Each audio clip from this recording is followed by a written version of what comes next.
Ce matin, gros bad mood pour plein de choses qui sont arrivées. Je suis perdue.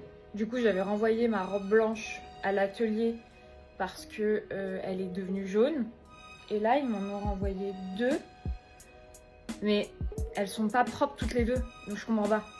Donc j'ai l'impression que ça, c'est la mienne de base. Parce que là, maintenant, il y a du rose et tout. Et là, du coup, c'est une autre. Mais on voit bien que là, ça va pas. En fait, la première robe, le corset, il est toujours plus long que le reste. C'est pour ça que je pense qu'ils en ont fait une autre. Sauf qu'ils n'ont pas fait avec les ajustements qu'on a fait.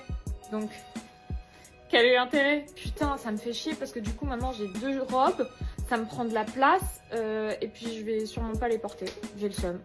Non mais moi je suis fatigante hein. Genre j'ai laissé les clés sur la porte. Vas-y, je me fatigue. Petit café salé pour me détendre. Du coup, j'ai eu la billeuse. Elle m'a dit que la première, elle sait pas pourquoi ça a changé de couleur. Du coup, elle en a fait une deuxième. Et je lui dis oui, mais du coup, c'est pas le même corset. La taille, c'est pas celle avec les ajustements qu'on a fait pendant 5 jours. Et elle m'a dit oui, mais c'est difficile de faire les ajustements si t'es pas là. Mais frère, t'as le modèle où t'as juste à reproduire ce qu'il y avait à faire. Là, j'en ai marre. Et puis, je sais même pas si les choses vont être prêtes aujourd'hui. Donc, je suis un peu là. Bon, comme vous pouvez le voir, Amy n'était pas dans le mood aujourd'hui, mais quand même je me suis dit que j'étais à Hanoï, il fallait que je profite de mes derniers instants au Vietnam, donc j'ai essayé quand même de me changer de mood parce que c'est pas possible de rester comme ça. J'ai l'impression que l'ambiance elle est très très calme comparée à d'habitude à Hanoï. Du coup ça reflète pas trop la réalité, j'ai l'impression.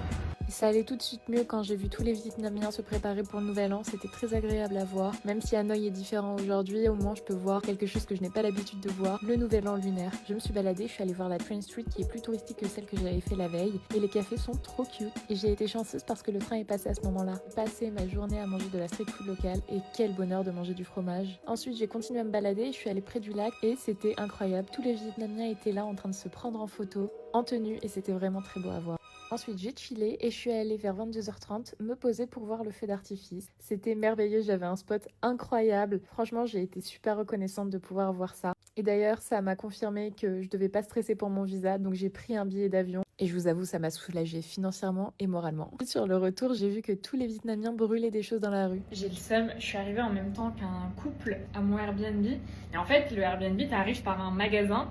Et en fait, au fond du magasin, il y a des gens qui habitent. Le couple est arrivé, ils ont dit Happy New Year et tout. Et ils leur ont dit venez, venez. Et moi j'étais derrière, mais du coup, j'ai pas osé genre suivre aussi parce que j'étais en mode, mais en fait, je suis pas avec elles, donc c'est un peu gênant, tu vois.